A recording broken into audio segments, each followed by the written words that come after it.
Hello, hello, hello. Good morning, good morning, good morning. It is Friday, the 13th of 2020. And I'm pulling a medicine card for us today. And just have to have the right cards out. So it is Friday the 13th. I'm not sure what it's like out today. It was rainy, but I'm not sure if it's chilly rainy. I know we're supposed to have rain for a few days, so not so good for me with the kids. Okay, so here's the medicine cards. Friday the 13th.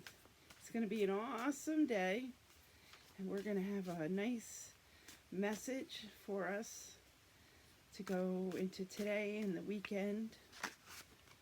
Friday the 13th, 2020. There was some talk about the Friday the 13th that was in March. Are we going to be, were we in like this crazy bubble, and are we going to leave it now with all the craziness that's happened? Okay, here's our card. Bat, well, bat is rebirth. 42, bat. So in my Facebook, I will post the pictures of bat with the description, because I don't know how to, can't add the pictures in YouTube. So rebirth, there's a whole story, and I post that on my Facebook.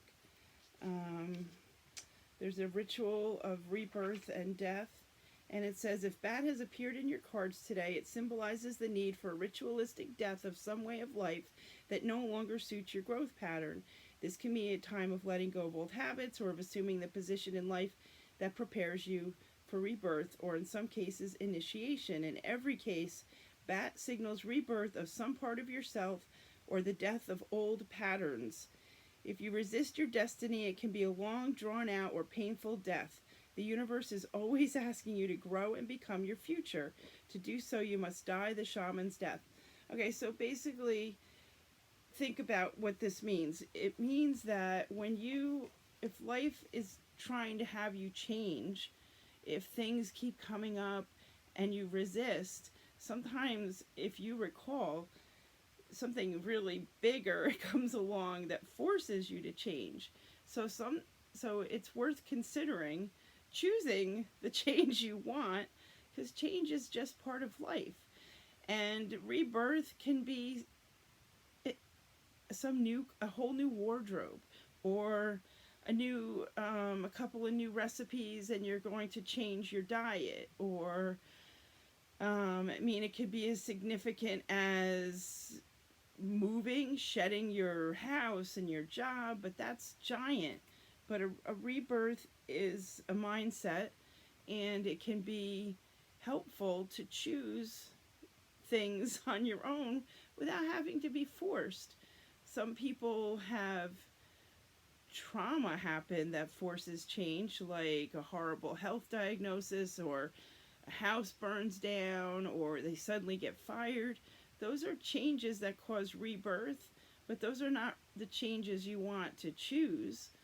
So if you are wanting to change careers or jobs, that doesn't necessarily mean stand up today and go quit, but it could mean prep up your resume, look around for jobs, maybe do interviews on the side, or if you realize you really want to be a certain different career, look into classes and start making steps towards change.